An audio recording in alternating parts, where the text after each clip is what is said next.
Hello मेरे pharma student, आप सभी का स्वागत है मेरे यूट्यूब चैनल फार्मेसी जी पे। और आज हम पढ़ने जा रहे हैं डिप्लोमा फर्स्ट ईयर का फार्मास्यूटिक्स यूनिट नंबर 4, जिसके अंदर है यूनिट ऑपरेशन। यूनिट ऑपरेशन मतलब ये हो जाता है कि फार्मास्यूटिकल इंडस्ट्रीज में होने वाली ऑपरेशंस, मतलब अगर जब मैन्युफैक्चरिंग करें टैबलेट, कैप्सूल या क्रीम्स, ऑइंटमेंट, कोई भी डोसेज फॉर्म का, तब जो ऑपरेशन हम करते हैं उसके ऊपर, उसके बारे में। जैसे साइज रिडक्शन, उसको बनाने से पहले जो ऑपरेशंस होती है, जैसे साइज रिडक्शन, उसका साइज रिड्यूस करेंगे। साइज सेपरेशन, अलग अलग साइज के होंगे उसको सेपरेट आउट करेंगे। मिक्सिंग करेंगे, कोई दो अलग अलग ड्रग है उसको मिक्स करेंगे। एंड फिल्ट्रेशन, ये सब प्रोसेस हम इसके अंदर पढ़ने जा रहे हैं। और इस वीडियो के अंदर हम साइज रिडक्शन को कवर करेंगे ओनली 20 से 25 मिनट के अंदर। और इस ओवरऑल यूनिट से 20 से 25 मार्क्स का वेटेज होता है। इस कारण से बहुत इंपॉर्टेंट यूनिट बन जाता है, सबसे ईजी यूनिट भी बन जाता है, जो मार्क्स लाने के लिए सबसे बेस्ट यूनिट है ये। तो मेरे फार्मा स्टूडेंट, इस वीडियो के अंदर हम साइज रिडक्शन को कवर करेंगे। तो साइज रिडक्शन एक टॉपिक है और इसके अंदर फिर सब टॉपिक्स है। तो साइज रिडक्शन का मतलब क्या होता है, डिफिनेशंस क्या होते हैं।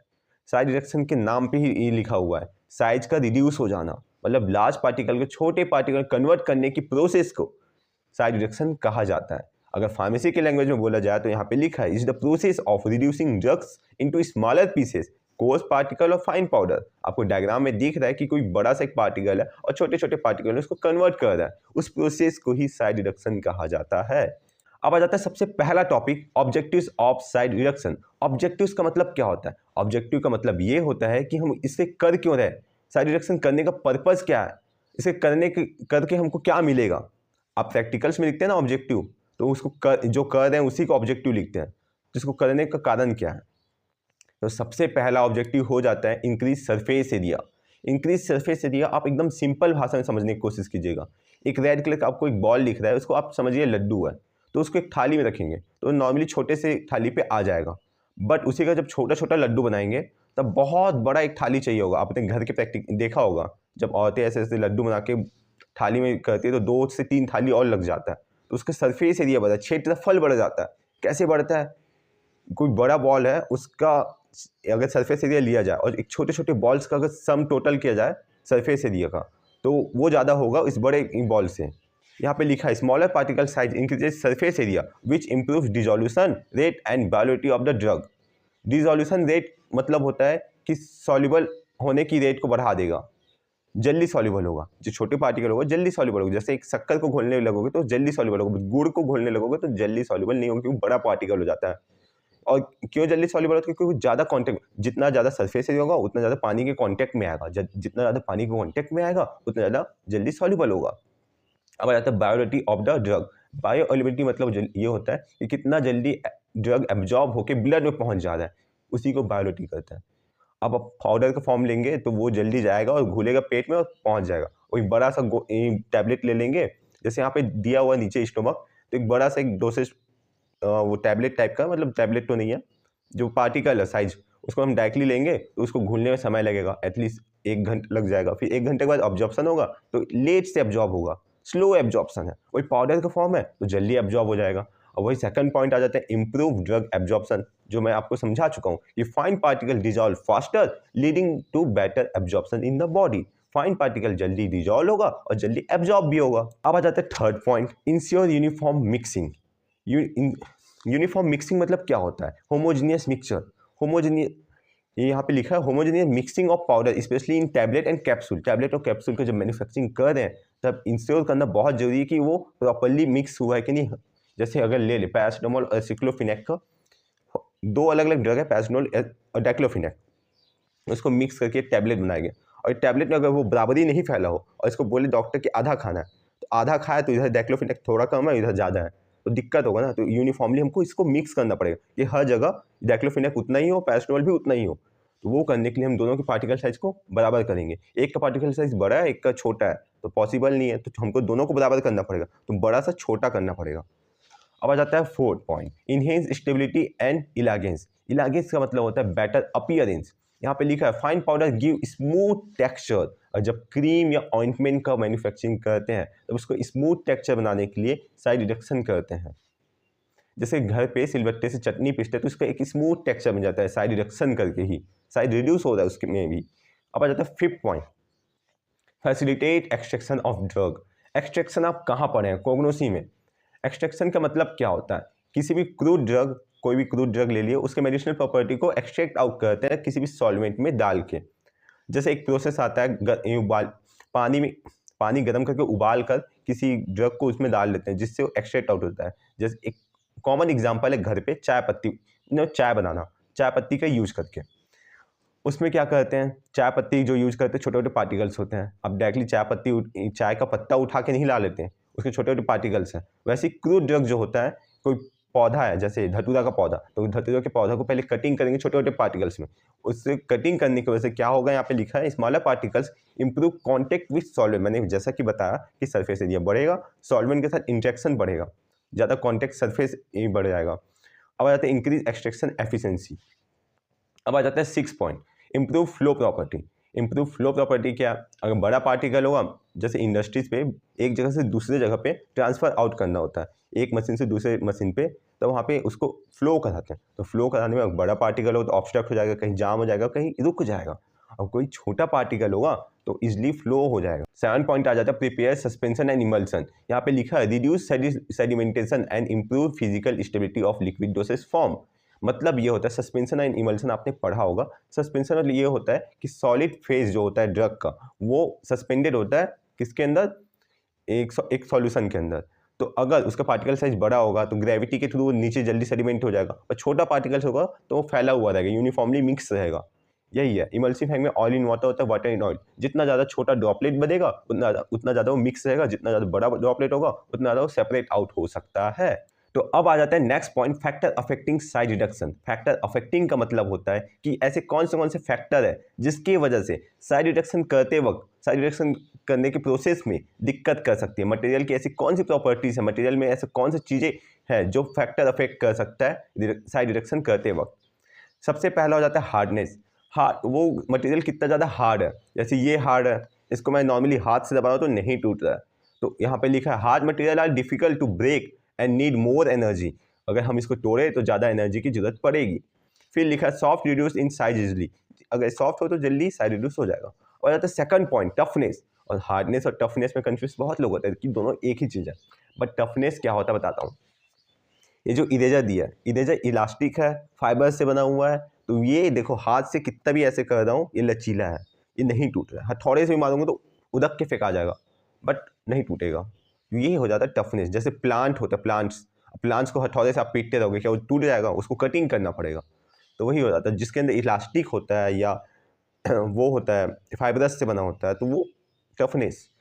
यहाँ पे लिखा है टफ और फाइबरस मटेरियल रेजिस्ट फ्रैक्चर। अब आ जाता है third point, stickiness. Sticky material adhere to the grinding surface और सीव। एडहेयर मतलब होता है चिपक जाना। स्टिकी मटेरियल जो होगा वो ग्राइंडिंग सरफेस में चिपक जाएगा। जब हम उसको मील या इक्विपमेंट में जब डालेंगे जहाँ साइड रिडक्शन हो रहा है, तो उसको पूरा चिपक जाएगा, जिसकी वजह से मशीन काम नहीं करेगा तो साइड रिडक्शन होगा कैसे। अब आ जाता है fourth point, material structure. Material का स्ट्रक्चर कैसा है, जैसे हम ग्लास नॉर्मली लेते हैं, पानी पीने वाला ग्लास, उसको छोड़ दो तो नीचे जाके टूट जाएगा।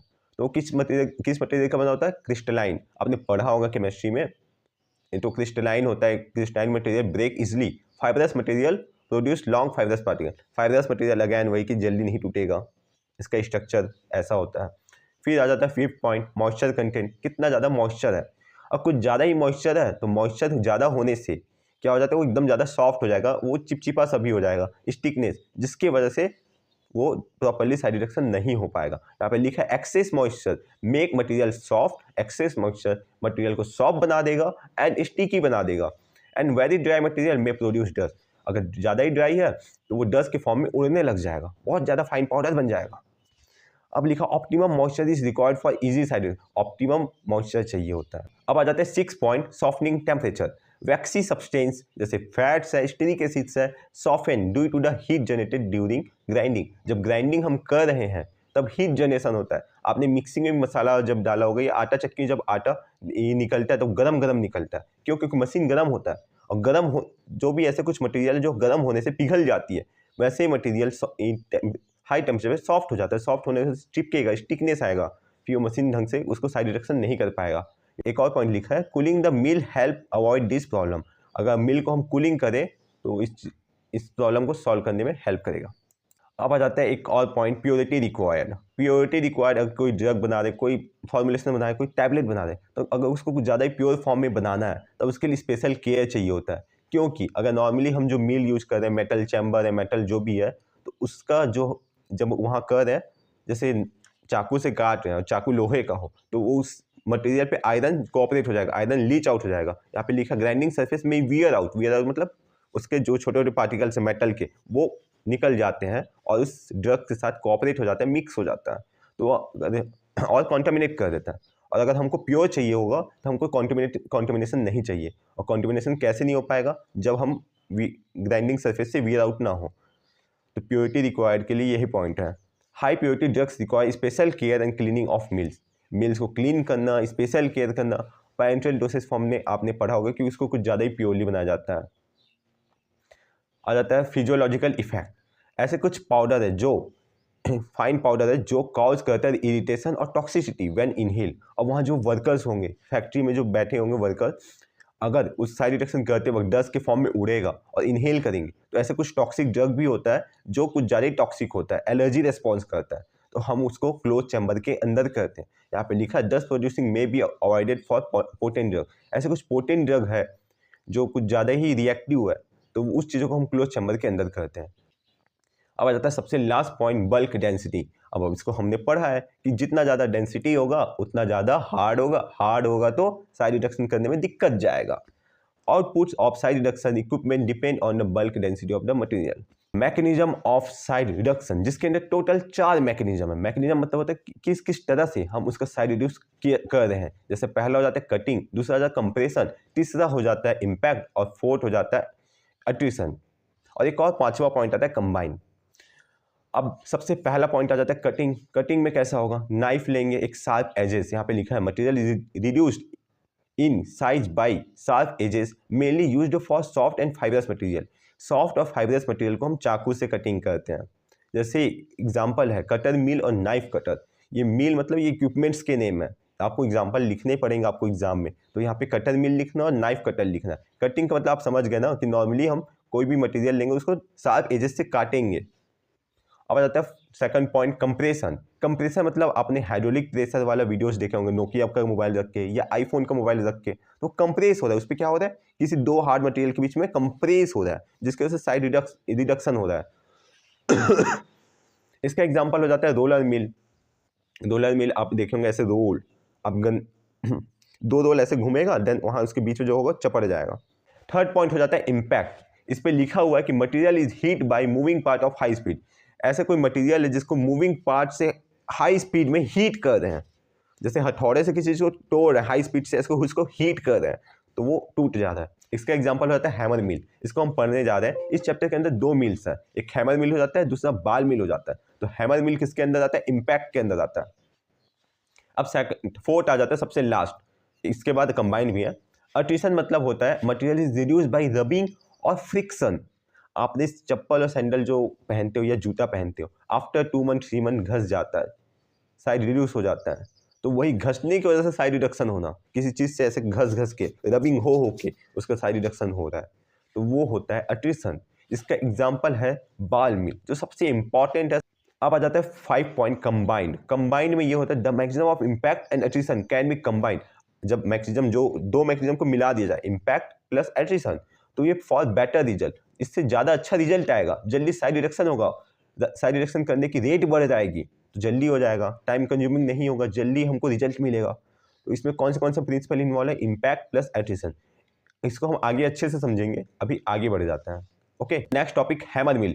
हमने जैसे कि बताया था कि इसके अंदर हम 2 मिल के बारे में पढ़ेंगे, मतलब 2 इक्विपमेंट पढ़ेंगे, जिसमें सबसे पहला इक्विपमेंट आ जाता है हैमर मिल, जिसका प्रिंसिपल यहाँ पे लिखा हुआ है। Hammer mill work on the principle of impact.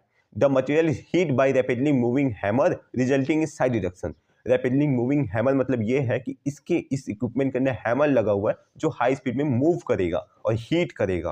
तो ये वाला हमने किस में पढ़ा था, इम्पैक्ट में पढ़ा था। कौन सा प्रिंसिपल है, इम्पैक्ट प्रिंसिपल है, आपको याद रखना है। यहाँ पे rapidly moving hammer heat on the material, मतलब यही हो जाता है कि इम्पैक्ट प्रिंसिपल है इसका। अब आ जाता है कंस्ट्रक्शन, ये कैसे बना हुआ है। आप देख रहे होंगे यहाँ पे डायग्राम पे, तो स्टाउट मेटल केज है। स्टाउट मेटल केज मतलब मेटालिक चैम्बर है, metallic chamber. Inside the cage there is a central shaft, बीच में एक सेंट्रल साफ्ट है जो 4 और more swinging hammer are attached to the shaft. उस साफ्ट से 4 हैमर या 5 हैमर लट हैंगिंग है, और वो जो साफ्ट है वो मोटर से भी जुड़ा हुआ है। जब वो साफ्ट मतलब मोटर घूमेगा तो साफ्ट घूमेगा, साफ्ट घूमेगा तो हैमर भी घूमने लग जाएगा। The lower part of the case consist of a screen, जो लोअर पार्ट है उसमें स्क्रीन लगा हुआ है। स्क्रीन का मतलब होता है छन्नी, सीव लगा हुआ है सिंपल से भाषा में, तो सीव मतलब होता है छन्नी। जब वो छोटे पार्टिकल में कन्वर्ट हो जाएंगे, उस प्रॉपर्ली उस पोर साइज के बराबर हो जाएंगे, तो पास आउट होके नीचे में एक रिसीवर रखा होगा, वो कलेक्ट करेगा। यहीं पे डायरेक्टली और लिखा हुआ है the product is collected in a suitable receiver. तो आपको कंस्ट्रक्शन में 4 पॉइंट लिख के आना। स्टाउट मेटल केजिंग है जो स्टील से बना हुआ है। स्टील से क्यों? क्योंकि इनर्ट होता है, ये ड्रग के साथ रिएक्ट नहीं करता। और दूसरा हो जाता है सेंट्रल साफ्ट, सेंट्रल साफ्ट से ही स्विंगिंग हैमर लटका हुआ है। फिर थर्ड हो जाता है स्क्रीन, मतलब सीव लगा हुआ है। फोर्थ आ जाता है एक रिसीवर नीचे में रखा हुआ है जो रिसीव करेगा, कलेक्ट करेगा। और आता है वर्किंग, ये कैसे वर्क कर रहा है। द मटेरियल इज फेड, जब मटेरियल को हम फैड करें हॉपर में, वर्क मतलब उसके प्रोसेस को लिखने की, कैसे उसको डाल रहे हैं, मोटर ऑन करे तो कैसे घूम रहा है, कैसे वो छोटा हो रहा है और कैसे उसको कलेक्ट कर रहे हैं, तो वही लिखा हुआ है। The material is fed into the hopper, hopper मतलब जहाँ पे हम उसको फैड कर रहे हैं, जो वी करके वी शेप का दिख रहा होगा। और एज द साफ्ट रोटेट, जब साफ्ट रोटेट हो रहा है हाई स्पीड में, the hammer strike the material, तो हैमर जो है स्ट्राइक कर रहा है किसके ऊपर? मटेरियल के ऊपर, जिसकी वजह से वो छोटा हो जाता है। बट प्रॉपर्ली अभी छोटा नहीं हुआ है, और घूमेगा और घूमेगा। तो वहाँ पे लिखा है कि repeated impact side reduction occurs due to the repeated impact, बार बार इम्पैक्ट, बार बार हीट होने की वजह से छोटा छोटा पार्टिकल, जब तक उतना प्रॉपर्ली छोटा ना हो जाए कि उस सीव के छेद के बराबर, सीव में जो पोर है उसके बराबर ना हो जाए, तब तक वो पास आउट नहीं होगा। और जब तक पास आउट नहीं होगा तब तक वो छोटा होते रहेगा। और जब पास आउट हो जाएगा तो नीचे में एक रिसीवर हो जो कलेक्ट करेगा। तो यहाँ पे लिखा है when particle become sufficiently small, जब सफिशिएंटली वो स्मॉल हो गया, they pass through the screen, the powder material is collected below the screen. अब हर एक जो भी इक्विपमेंट होता है उसके एडवांटेजेस भी होते हैं, डिसएडवांटेज भी होता है। रियल लाइफ में देखें तो जैसे मेरे अंदर भी कुछ अच्छाइयाँ भी है, कुछ बुराइयाँ भी है। हो सकता है मैं किसी से गंदा भी पढ़ा रहा हूँ, हो सकता है किसी से अच्छा भी पढ़ा रहा हूँ। तो उसके एडवांटेजेस क्या है?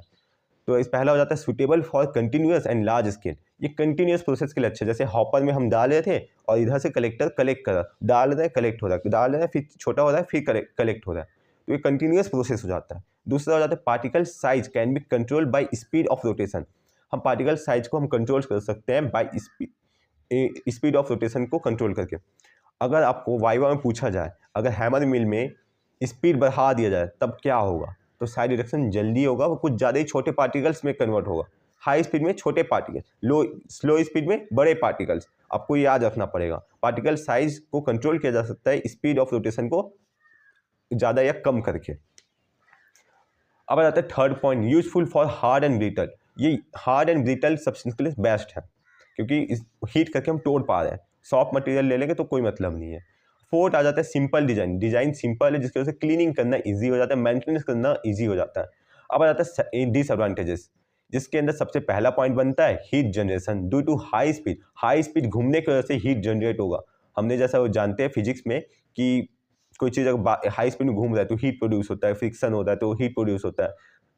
जैसे आपने आटा चक्की में जाता है तो आटा जो मिलता है, आटा गरम गरम मिलता है, क्यों? क्योंकि वो हीट जनरेट करता है जो मिल है, तो वहाँ भी वही होता है। तो यहाँ पे थर्मोलेबाइल ड्रग्स, यहाँ पे एक कॉन्सेप्ट आता है, ये पूछ दिया जाता है वाइवा या छोटे 2 मार्क्स के क्वेश्चन में। थर्मोलेबाइल ड्रग को हम हैमर मिल में क्यों नहीं छोटे साइड रिडक्शन कर सकते हैं? तो थर्मोलेबाइल ड्रग मतलब ये होता है हीट सेंसिटिव ड्रग, जो हाई हीट पे डिग्रेड हो जाए, थोड़ा सा टेम्परेचर बढ़े और डिग्रेड हो जाए।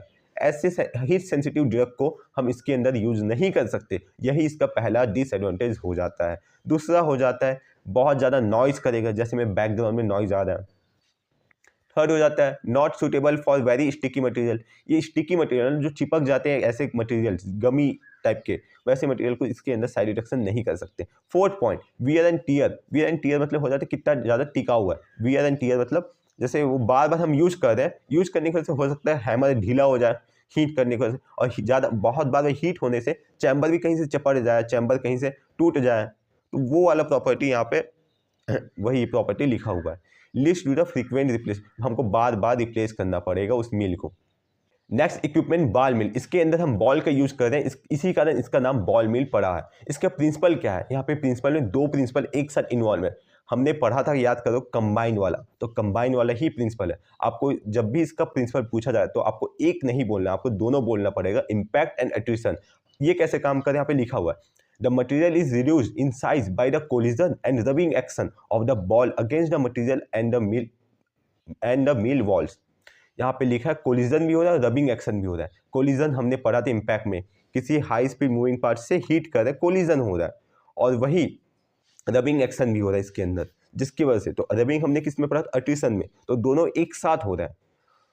अब ये कैसे बना हुआ है, कंस्ट्रक्शन के अंदर यही पढ़ेंगे। तो हॉलो सिलिंड्रिकल सेल है जो एक हॉरिजॉन्टली अटैच है, किससे, मोटर से, हॉरिजॉन्टली अटैच, ऐसे अटैच है, ठीक, जिसमें पार्शियली फील्ड है 30 to 50%, क्या, स्टील के बॉल्स हैं, मतलब जो बॉल रखा हुआ है वो स्टील से बना हुआ है या सेरामिक बॉल। अब यहाँ पे एक क्वेश्चन और बनता है, स्टील का ही यूज क्यों करते हैं, क्योंकि स्टील होता है इनर्ट, वो किसी के साथ रिएक्ट नहीं करता। जो हम इसके अंदर ड्रग या कंपोनेंट्स लेंगे या मटेरियल लेंगे वो कहीं इसके साथ रिएक्ट ना करे बॉल के साथ।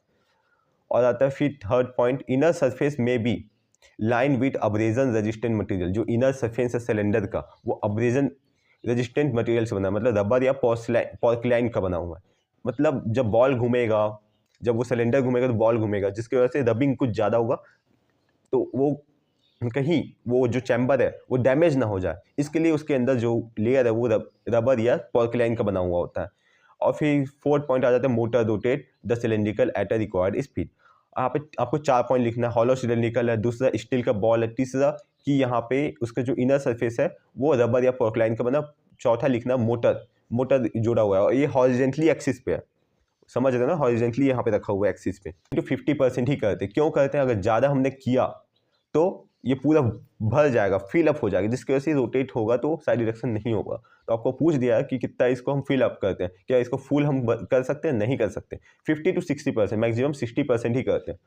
अब यहाँ पे लिखा है एज द सिलेंड्रिकल वर्किंग कैसे है, मटेरियल फैड किए, फिर सिलेंडर को रोटेट किए, सिलेंडर रोटेट होने से बॉल रोटेट हो रहा है, और बॉल क्या हो रहा है, लिफ्ट हो रहा है, देन फॉल हो रहा है। यहाँ पे कॉन्सेप्ट समझना, लिफ्ट एंड फॉल, लिफ्ट होगा तब रबिंग होगा यहाँ चैम्बर है जो उसके साथ बीच में मटेरियल आ जाएगा, मटेरियल और बॉल, वहाँ पे रबिंग होगा, ये समझ लो, ये ड्रग है और ये बॉल है और ये मेटल चैम्बर का वॉल है, ये रबिंग हो रहा है। अब देन ये फॉल होगा तो ये ball fall on the material, तो फॉल में हो रहा है इम्पैक्ट और रबिंग हो रहा है तो अट्रिशन, समझ में आया। वो फॉल हो रहा है तब देन कोलिजन हो रहा है, और जब स्लाइड हो रहा है तब वो हो रहा है, क्या बोलते हैं यार, रबिंग हो रहा है। Side deduction occur due to the impact when ball fall, यहाँ पे वही पॉइंट लिखा है, and attrition when the ball slide after sufficient grinding the fine powder is discharge. ये बहुत इंपॉर्टेंट डायग्राम है, ये डायग्राम अगर आपने नहीं बनाया बॉल मिल जैसे 5 मार्क्स में आता है तो आपका एक भी मार्क्स नहीं मिलने वाला, क्योंकि डायग्राम ही बहुत इंपॉर्टेंट है। डायग्राम में यहाँ पर एक चीज़ समझाया गया है कि अगर उस सिलेंडर को लो स्पीड में घुमाया जाए तब वो साइड डिरेक्शन प्रॉपर्ली नहीं हो पाएगा, वो सिर्फ स्लाइड करता रह जाएगा ऐसे ऐसे ऐसे। और हाई स्पीड में घुमाए तो due to the centrifugal force वो बॉल्स गोल गोल घूमने लगेंगे और मटेरियल जो ड्रग हमने फैड किया वो बीच में ही रह जाएगा, तो वहाँ भी प्रॉपर्ली साइड डिरेक्शन नहीं होगा। तो हमको इसको मीडियम स्पीड में घुमाना होता है। अगर आपको पूछा जाए बॉल मिल किस स्पीड में घुमाना होता है, तो हाई स्पीड या लो स्पीड बिल्कुल भी नहीं, medium speed, optimum speed, correct speed, ये तीनों वर्ड्स याद रखना है। तो मीडियम स्पीड क्यों, क्योंकि वो थोड़ा सा ऊपर हो, हमने जैसे पढ़ा है कि ऊपर लिखा है बॉल्स आर लिफ्टेड, लिफ्ट हो देन फॉल हो, तो इस स्पीड में घुमाना हमको। समझ में आ गया प्रॉपर्ली वर्किंग कैसा है इसका। अब आ जाता है इसके एडवांटेज और डिसएडवांटेजेस। एडवांटेज में हो जाता है produce very fine powder produce करने के लिए सबसे बेस्ट है, suitable for both wet and dry grinding, wet और ड्राई ग्राइंडिंग करना हो तो उसके दोनों के लिए सुटेबल है। अब थर्ड पॉइंट आ जाता है can be use for toxic and abrasive material. मैंने जैसा कि बताया था टॉक्सिक एंड एब्रेसिव मटेरियल होता है जो वर्कर्स जो वहाँ पे काम करते हैं उन लोग को दिक्कत करता है, जब वो डस्ट के फॉर्म में उड़ता है तब उसको हम क्लोज चैम्बर के अंदर करते हैं, और बॉल मिल ही एक ऐसा मिल है जो क्लोज चैम्बर के अंदर होता है, इसी कारण यही इसका सबसे बड़ा एडवांटेज बन जाता है। फोर्थ आता है uniform particle size distribution, uniformly सारे पार्टिकल का साइज बराबर ही छोटा होगा। अब आता है डिसएडवांटेज में टाइम कंज्यूमिंग है, क्योंकि बॉल जो है घूम रहा है तो मतलब बहुत टाइम लेगा।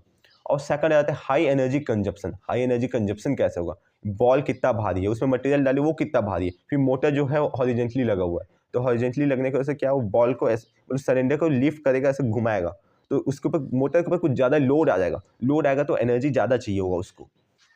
और थर्ड आ जाता है not suitable for sticky material. यहाँ फिर से अगैन वही पॉइंट, स्टिकी मटेरियल जो चिपचिपा सा होगा, ऐसे मटेरियल यहाँ पे चिपक जाएंगे, उसका प्रॉपर्ली साइड रिडक्शन नहीं हो पाएगा। फिर आ जाता है fourth, wear off balls may cause contamination.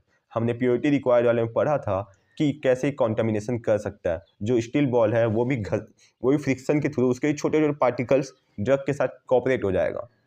तो ओवरऑल ये चैप्टर इस खत्म होता है साइड रिडक्शन, और नेक्स्ट वीडियो हो जाएगा साइड सेपरेशन पे। और मैं तभी बनाऊंगा जब आप लाइक एंड सब्सक्राइब करोगे, क्योंकि आपका लाइक और सब्सक्राइब मुझे मोटिवेट करता है आगे और भी वीडियो बनाने के लिए। तो thank you for watching this, and last तक टिक रहने के लिए थैंक यू सो मच।